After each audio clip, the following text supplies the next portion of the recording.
Audio Hub.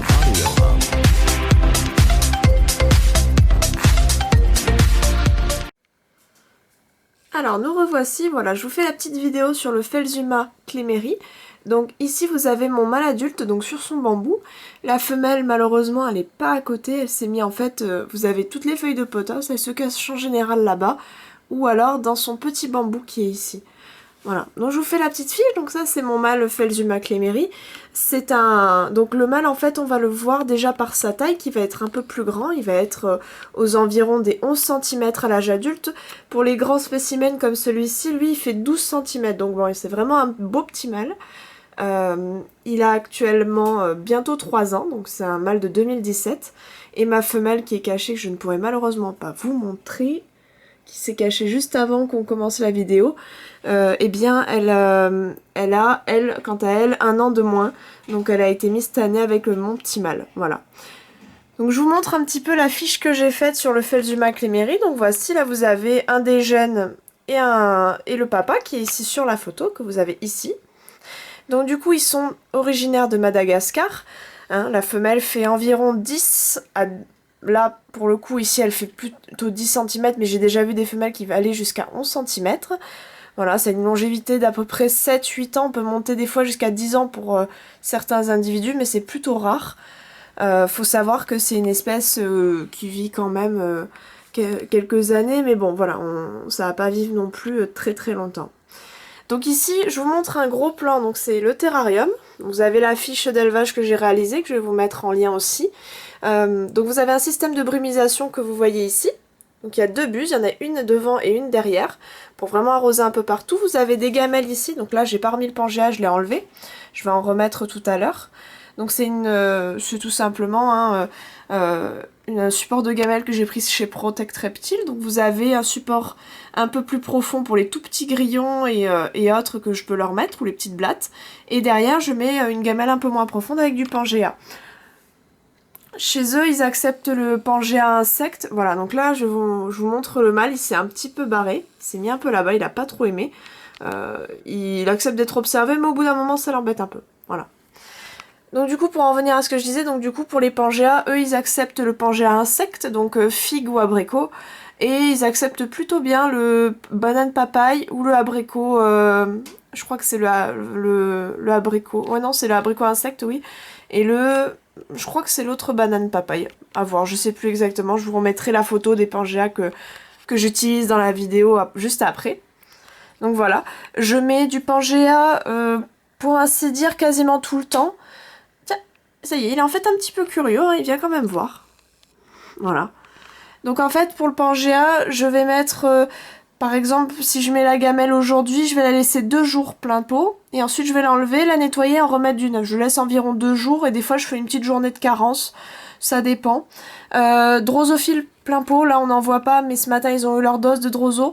Donc ils vont avoir de la droso avec une fois par semaine un apport en calcium sans D3 puisqu'ils ont de l'UV. Là vous voyez un premier néon et un deuxième néon ici, je leur mets vraiment une bonne dose d'UV puisque c'est un gecko diurne, il y a besoin de 12 à 14 heures d'ensoleillement en été et 10 à 12 heures plutôt en hiver avec un UV 5.0, donc c'est-à-dire l'UV tropical entre guillemets. Donc le mieux c'est Zoomed, Arcadia ou Solar Raptor pour les marques, hein.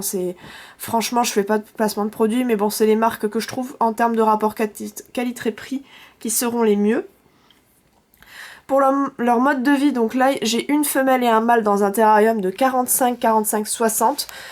Ils vont passer dans un terrarium un peu plus grand pour accueillir 2 femelles de plus, donc on sera dans un 60, 45, 60. Bien évidemment, plus grand c'est, mieux c'est. Ce sont des geckos très actifs, très curieux, qui ont besoin d'espace et d'aménagement. Là, pour vous remettre... bon là, je suis désolée, il y a un petit peu de reflet. Il y a les néons en plus. En fait, pour vous montrer un peu à quoi ressemble le terra, je vous le montre voilà, en gros plan. Voilà, vous avez vraiment pas mal de bambous, pas mal de plantes, de la potose, des bromées, pas mal de choses. Des bambous creux. Surtout à pencher, mais qui vont être parfois même à l'horizontale. Derrière j'en ai mis avec des trous pour qu'ils puissent aller se cacher dedans. Voilà, donc vraiment bien aménager votre terrain. Ces individus, je le rappelle, sont soumis à législation dans le sens où ils doivent être identifiés, c'est-à-dire qu'ils sont en annexe 2B de la Convention de Washington 2 et Convention européenne en B. Donc du coup, ils doivent être identifiés par photo. On ne pucera pas ces animaux-là, ils sont vraiment trop petits et trop fragiles pour pouvoir être pucés, donc ce sera identification photo. Pour un petit rappel de législation, quand vous avez des jeunes comme ça qui naissent techniquement, je dis bien techniquement parce que pour le bien de l'animal, personnellement, je le fais pas à cet âge-là, on a 1 mois à partir du jour de la naissance pour les identifier. Et si vous les ramenez de l'étranger qui sont pas identifiés, donc c'est un éleveur étranger autre que français, vous devez les identifier sous 8 jours. Personnellement, moi, pour les jeunes, je les identifie au bout de 2 mois, voire 3 mois en fonction de leur avancée, de leur évolution, car ils sont vraiment tout petits, ils font 1 cm à la naissance. Déjà que les déplacer dans leur terrasse, c'est stressant, je vais pas en plus m'amuser à leur faire des photos sous leurs 4 angles pour être entre guillemets dans la légalité, alors qu'au bout de 2 mois déjà, des fois, ils vont développer des taches ou des couleurs qui vont être totalement différentes. Voilà. Pour ce qui est du mode de vie, on peut les mettre en groupe. Bien sûr, un grand terrain, là, le 45, 45, 60, vous pouvez mettre éventuellement, je dis bien éventuellement, un trio. Tenez, hop, la femelle est juste là. Je viens de la voir, elle vient de se déplacer, donc ça c'est ma petite femelle, et vous avez le mâle juste là. Je garde le gros plan le temps de finir la vidéo. Donc du coup, oui, pour vous dire, du coup, pour leur vie sociale, voilà, vous voyez, j'ai mon couple dans un grand terrain, donc un 45, 45, 60 pour un couple. Vous pouvez même mettre un trio, même dans un 60, 45, 60, c'est pas un souci, ça sera que mieux pour eux. Même si après dans un 45, 45, 60, ça va très bien, ils ont là bien aménagé, vous pouvez mettre un trio, mais pas plus. Voilà. Pour l'hydrométrie, je suis à environ 70 à 80%. Avec bien sûr une vaporisation matin et soir pour l'été et une juste le matin pour l'hiver. Et pour les températures, alors les températures personnellement, moi dans ma pièce d'élevage il fait naturellement ça monte à 26 degrés, 28 des fois en été naturellement, donc du coup je n'ai pas besoin de mettre de chauffage. Si vous voulez avoir un chauffage, utilisez un petit tapis chauffant pour recréer les 28 degrés au point chaud. Voilà, ça monte jusqu'à 28 degrés pour cette espèce, voire 30. Et ensuite, la nuit, vous pouvez descendre jusqu'à 23, 22, c'est pas mal pour cette petite espèce, ça suffit amplement. Pour ce qui est de l'hydrométrie, du coup, voilà, 70 à 80%, ça s'atteint parfaitement quand vous avez une tourbe bien humide avec une vaporisation quotidienne. Voilà. Je crois vous avoir tout dit. La difficulté pour cette espèce, elle va être de 1, je pense. Elle n'est pas excessivement difficile pour avoir maintenu du grain de 10 également. Je trouve qu'ils sont kiff-kiff au niveau de la difficulté. Ils sont assez curieux, ils mangent assez bien, voilà. Juste les jeunes, les maintenir dans des petites bras plats, je vais vous montrer. Hop, on va quitter le petit couple. Et on va venir juste là, voilà. Donc là, c'est un petit ciliatus. Qui est dedans, mais on va utiliser ce type de bras place, voilà, avec la date de naissance, le nom. Là c'est vraiment adapté pour du petit ciliatus, mais vous pouvez très bien mettre, je vais vous mettre des photos, tout simplement mettre comment ça s'appelle, du bambou, de la bromée ou de la potosse, ça ira très très bien pour eux. Voilà, hop. Donc du coup voilà, je vous refais un petit zoom, donc la petite femelle là, hop, voilà. Donc là elle est un peu foncée parce qu'elle n'est pas super rassurée, parce que bon des fois certains sont un peu moins curieux. Donc elle va être un peu plus foncée au niveau des couleurs parce que bon elle est un peu stressée et le mâle est juste là. Je vous mets une petite photo de mon mâle lors de son identification pour que je vous montre les pores. Vous pouvez reconnaître les mâles grâce au fait qu'ils ont des pores qui ont une coloration jaune à l'âge adulte. Donc vraiment au bout d'1 an et demi, 2 ans, ils vont avoir cette coloration jaune. Plus jeunes, à partir des 8 mois, on va pouvoir les sexer grâce aux pores qui vont être beaucoup plus apparents, beaucoup plus foncés que la femelle. Et voilà, je sais pas si on va pouvoir le voir si je zoome. Hop. Non, on peut pas le voir. Voilà. Par contre, vous pouvez voir qu'il a des espèces de petits côtés un peu blancs sous la gorge. Ça va être des réserves de calcium comme chez le Grand 10. Voilà. Mais c'est pas trop gnang ça. Voilà. Donc franchement, eux, ils sont super cool, ils se laissent vraiment observer. La femelle est encore là, hein, elle se laisse aussi observer. Malheureusement, elle a pondu il n'y a pas longtemps, donc on va pas pouvoir voir les œufs. Mais si jamais vous avez l'occasion d'avoir cette espèce et de faire de la repro, vous pouvez voir par transparence de la peau du ventre les œufs de la femelle. Donc savoir vraiment quand est-ce qu'elle va pondre. La ponte en général, la femelle est gestante pendant environ 3 semaines maximum et elle va pondre sous ces quelques jours-là, donc du coup sous 3 semaines, elle va pondre 1 ou 2 œufs dans un creux de bambou, un creux de feuille, une bromée, peu importe, elle va trouver un petit endroit où elle va être tranquille pour pondre. Et ce sont des œufs qui ne sont pas collants, donc attention, si jamais vous les pondez pas dans un lieu un peu sécurisé, les œufs peuvent facilement tomber et se briser. Voilà. Pour ce qui est de l'incubation, on va être sur une incubation de à peu près 60-65 jours environ d'incubation. Plus ou moins 5 jours, ça dépend de vos conditions. En général, ils incubent très très bien à 25 degrés. Avec juste un petit peu de billes d'argile ou de tourbe, ça suffit amplement. Voilà. Donc voilà, hop, je vais essayer de voir si on peut... Non, on peut pas zoomer, j'arrive pas à zoomer pour vous montrer les pores du mâle en direct. Je vais vous les mettre en photo, ça sera beaucoup plus simple pour vous les montrer. Parce que là, ils se voient pas, même si j'essaye d'agrandir au maximum, on les voit pas, il est un peu trop dans l'ombre. Donc bon, voilà.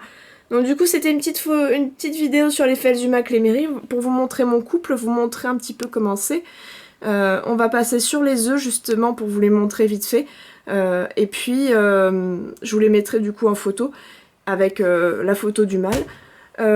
Pour ce qui est de la manipulation, ça ne se manipule pas, hein, faites attention. C'est pas une espèce qui se laisse manipuler, elle se laisse plutôt bien regarder, plutôt bien, on va dire, attraper si vous avez besoin de les changer de terrain. Mais voilà, elle est pas plus. Voilà, voilou, donc du coup, rien de plus. Je vous mets la petite fiche récap que vous pouvez avoir également sur la page Facebook en PDF pour cette espèce. Et puis, ben écoutez, j'espère que ça vous aura plu. Je vous dis à très bientôt pour une nouvelle vidéo. Cette fois-ci, ça sera sûrement une autre vidéo sur les Felzuma ou sur un insecte de l'élevage. Je vous laisse liker, commenter, partager ou vous abonner si vous souhaitez plus de vidéos. Me laisser vos avis pour que ben, ça s'améliore parce que c'est les toutes premières vidéos que je vous fais assez régulièrement. Et du coup, voilà, tout conseil est bon à prendre. Voilà. Ben écoutez, je vous remercie. À bientôt. Et puis, bon élevage.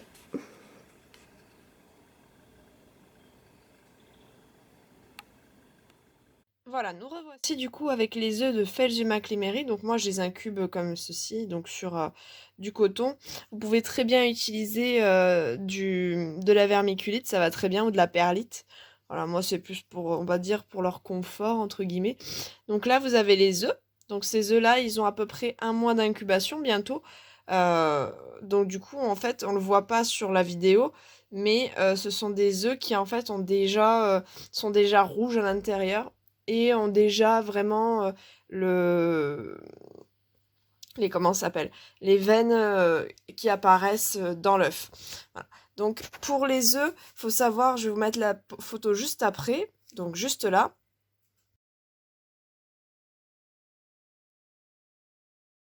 Voilà, donc on revient. Donc voilà, vous avez eu la petite photo.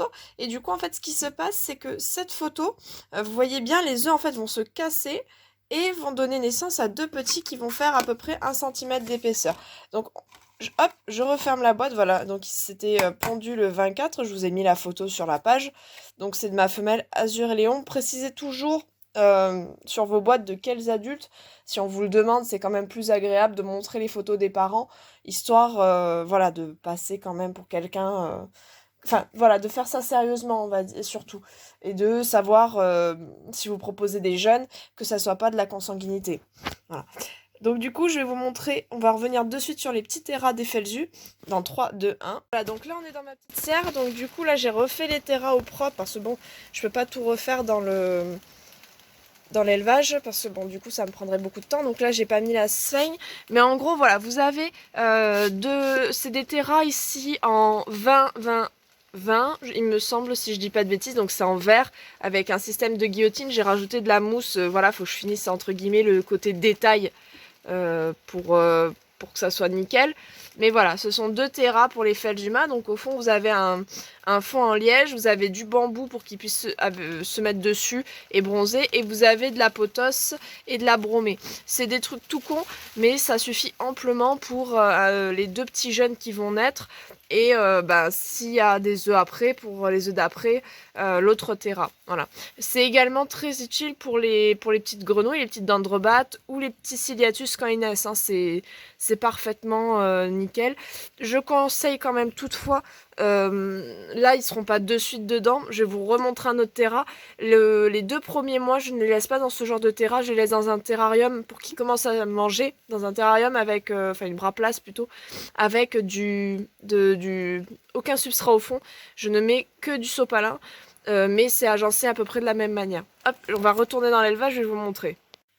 Hop, donc nous revoici. Bon, désolé pour le côté un peu sombre, hein. Aujourd'hui il pleut quand je vous fais le montage, donc du coup c'est un peu sombre. Donc voilà, donc du coup ici vous avez un bras place. Bon, derrière vous avez le reste de l'élevage, mais bon, ça on s'en moque pour le moment. Donc du coup là en fait là c'est pour le ciliatus, donc c'est un truc tout bête, hein. C'est une petite potosse que j'ai moi-même replantée, donc sans engrais, sans rien. Et chez le Cléméry, je vais mettre pareil le bambou. Je vais enlever cette partie-là, je vais juste mettre des branches de bambou et remettre une bromée. Et ça va être dans ce système-là avec du sopalin au fond, un système d'aération dessus. Et on va avoir en fait un arrosage régulier. J'arrose mes jeunes le matin et le soir pour vraiment bien les hydrater. Et je les nourris tous les jours au Pangea et au Droso. Voilà, faut savoir que quand c'est petit, ça mange du Droso AD, donc le noir. J'ai un petit pot pour vous montrer à quoi ça ressemble. Voilà, c'est ces petites Droso là. Donc ça c'est voilà, avec une préparation que je réhydrate ou que je fais moi-même avec de la paille de bois et hop, vous avez votre pot de Droso. Voilà, ça va être ça qu'il va manger au tout début. Si jamais vous voyez qu'il a un petit peu peur de ça et que c'est un peu gros pour lui, vous pouvez passer sur la mélano. La mélano c'est le stade juste en dessous. Tac. Vous voyez, c'est vraiment beaucoup plus petit, c'est plus brun. C'est la Drosomélano, donc c'est la Droso qui est juste la taille en dessous. On l'utilise aussi chez les menthes ou les petites grenouilles. Voilà. Donc du coup, voici pour la maintenance. Pour les jeunes, donc du coup la température, on va rester comme les adultes, hein, on va rester à entre 22-25 minimum le jour jusqu'à 28. 28 c'est pas conseillé, je pense que c'est un peu chaud pour les petits. Mais ouais, 25-26 c'est pas mal pour eux. Une hydrométrie arrosage matin et soir avec environ 60 à 70% d'hydrométrie du coup. Et ensuite rien de plus. Alors. Salut à tous, donc voilà, je vous refais la petite vidéo pour les Cléméry où on a vu un petit peu l'ensemble du terra, tout ça, tout ça, tout ça. Là, voilà, on est sur le terra des Felzuma Cléméry. Je vous mets la petite fiche en barre, à la suite en fait, comme j'ai fait pour les CP Diana. Et si vous souhaitez, je vais essayer de la mettre disponible dans le fil d'actualité au niveau de la page. Voilà. Bientôt il y aura le site, vous aurez toutes les fiches comme ça en PDF sur le site. Bientôt. Voilà, je préfère vous donner un site fini que de le finir entre guillemets entre temps. Donc ça va pas tarder. Et du coup, je vous mettrai toutes ces petites fiches là qui seront dispo avec toutes les infos. En attendant, vous pouvez bien sûr me les demander. Donc du coup, on va reprendre vite fait tout ce qui est pour l'élevage. Donc du coup, c'est une espèce, donc Felzuma Cléméry, alias gecko néon ou gecko à tête jaune, qui fait entre 10 et 12 cm à l'âge adulte. C'est toujours relatif, ça dépend des individus. Le terrarium, on part sur un minimum de 45-60 pour un couple. Minimum. Si vous avez du 60-45-60, c'est le top. Même pour un trio, ça sera encore mieux. Température jour, on va être entre 28 et 30 degrés avec pas de point chaud, mais les lampes fournissent déjà assez de température. Si jamais vous voulez fournir un peu plus, personnellement j'ai fait tapis chauffant, ça marche très bien, que lampe chauffante ça va assécher vos plantes. Pour les températures nuit, on reste sur une base de 23-24, ça suffit amplement, même 22. Pour l'hydrométrie, 70 à 80. Encore une fois, c'est des indications sur l'hydrométrie. Il faut savoir que les appareils sont pas assez performants pour être sûr du taux d'hydrométrie que vous avez dans votre terrain. On part sur une pulvérisation en été, matin et soir, voire même midi. Et l'hiver, vous pouvez faire une pulvérisation le matin par jour. Voilà, à peu près. L'éclairage avec des UV5, ça suffit aussi. Et ça sera entre 10 et 12 heures l'hiver, et on va être plus sur du 12-14 heures l'été. Si vous êtes à 10 heures l'hiver et 12 heures l'été, c'est très bien aussi, hein. Vous êtes pas obligé de mettre 14 heures. La vie sociale, donc ça peut vivre tout seul, mais en général ça aime bien vivre en groupe, donc par couple ou trio.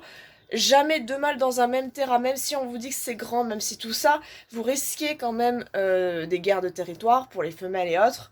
Donc il vaut quand même mieux mettre un seul mâle avec un groupe de femelles, en général un minimum de deux, histoire que la femelle avec qui il est, elle soit pas totalement embêtée tout le temps. Voilà. Ensuite, l'alimentation, principalement insectes, donc droseaux et micro-grillons. Partez plus sur du droseau, c'est beaucoup plus simple que si le grillon part se cacher derrière et qu'il grandit, ça va vous embêter. Et ensuite, ça sera du Pangea, donc des fruits, voilà, là j'ai mes cups, là faut que je la change. Vous pouvez partir sur du Pangea, du Repachi ou de la compote faite maison. Attention, compote faite maison, en été, ça reste quelques heures dans le terrain avant que ça tourne. Ça, après, il faut le changer pour éviter qu'il s'intoxique. Tac. Ensuite, à savoir, ce sont des individus en annexe 2B. Donc du coup, depuis l'arrêté du 8 octobre 2018, qui est obligatoire depuis le 1er janvier 2020, donc c'est tout récent, sont à identifier. Attention, pas par puce, c'est impuçable ce genre de petite bête. Il faut savoir qu'une puce fait environ 7 mm. 7 mm sur un gecko qui en fait 10, c'est comme si nous on nous demandait de nous mettre une barre de métal dans la cuisse ou ou au niveau du tibia, c'est pas agréable du tout. Et vous risquez carrément de le tuer. C'est même pas pensable. Donc du coup, c'est par photo. Je ferai une petite vidéo si vous souhaitez. Les photos, c'est une d'ensemble avec un appareil, avec un moyen de mesure, donc une règle ou un papier millimétré. Et ensuite, c'est une photo de dessous pour savoir si c'est mâle ou femelle en général, ou savoir tout simplement à quoi il ressemble de dessous. Et ensuite, c'est une prise de vue, techniquement, de l'ensemble de l'animal aussi, ou plutôt de la tête en général. Voilà, c'est une autre photo en plus. Donc voilà, donc du coup, c'est à identifier. Si jamais vous prenez des cléméries techniquement en France, d'un éleveur français ou d'un particulier français, ils doivent être identifiés obligatoirement à partir de maintenant. Voilà, sachez-le. Après, il y en a, ils le font sans, et les gens l'acceptent très bien. Personnellement, je donne mon avis, ce n'est que le mien. Je préfère le faire. Certes, ça coûte des sous, mais faut pas oublier que les lois qu'on a aujourd'hui, c'est parce que beaucoup d'avant n'ont pas respecté celles d'avant. Et que ça permet aussi à l'État de voir aussi ce qu'on a chez nous, parce qu'il y a beaucoup qui n'ont pas déclaré ce qu'il y avait chez eux, quand ils avaient hors quota. Donc ça permet de tracer aussi un petit peu les animaux. Je trouve pas ça si mauvais. C'est la manière dont c'est fait, dans le sens où les photos, surtout chez du clémérie, le clémérie, vous prenez deux éleveurs, vous mettez les 10 Felsuma clémérie des deux éleveurs côte à côte, vous pourrez pas dire lequel est lequel, à part les mâles, et encore même les mâles se ressemblent entre eux. Voilà, c'est juste la seule chose qui est pas très logique. Voilà. Pour la manipulation, pas de manipulation, c'est un animal qui est très curieux certes, qui va venir voir et tout, qui va vivre assez proche de l'humain, mais qui ne se manipule pas, trop sensible au niveau de la peau, et puis même vous n'arriverez pas à l'attraper, vous risquez de lui faire mal. Et enfin, mode de vie, diurne, il est diurne, il va tout simplement vivre la journée de mode arboricole, vous le voyez derrière moi, il aime se percher, il y a de la hauteur, il y a tout ça. Et reproduction, eh bien, ça va être ovipare, donc ça va pondre des œufs. Ça va pondre des œufs par 1 ou 2, c'est possible qu'elle en fasse qu'un. Et ça va faire entre 4 et 6 pontes par an. Attention, elles peuvent pondre tous les ans si jamais le mâle est présent. Donc faire bien attention. Donc tout est bon. Je vous mets la petite fiche en récap. Et ensuite, je vous laisse, j'espère que la vidéo vous aura plu. N'hésitez pas à me poser des questions, à liker bien sûr, histoire de me dire si ça vous a plu ou pas. Commentez si vous avez des commentaires. La prochaine vidéo, ce sera un récap de ce que j'ai dans l'élevage, vous voyez, il y a un petit peu du monde. Donc du coup, je vais faire un petit récap, en espérant voir après ce que vous voudriez en vidéo, parce que là, j'ai fait surtout du reptile, mais il y a de l'insecte derrière, il y a de l'amphibien. J'ai de la épipédobate tricolore, et j'aurai bientôt de la ranitomea, donc du coup, voilà. Je vous laisserai faire un petit commentaire pour me dire. N'hésitez pas bien sûr à partager si vous trouvez que cette vidéo a été sympa. Et voilà, je vous souhaite une bonne journée et je vous dis à très bientôt. Ciao ciao.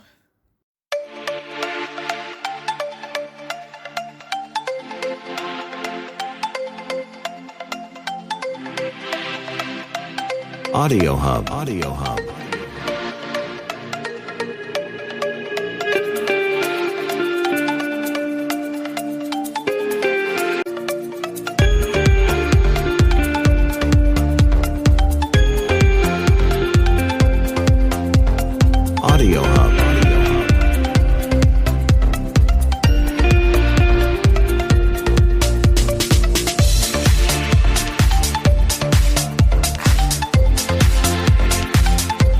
Audio Hub.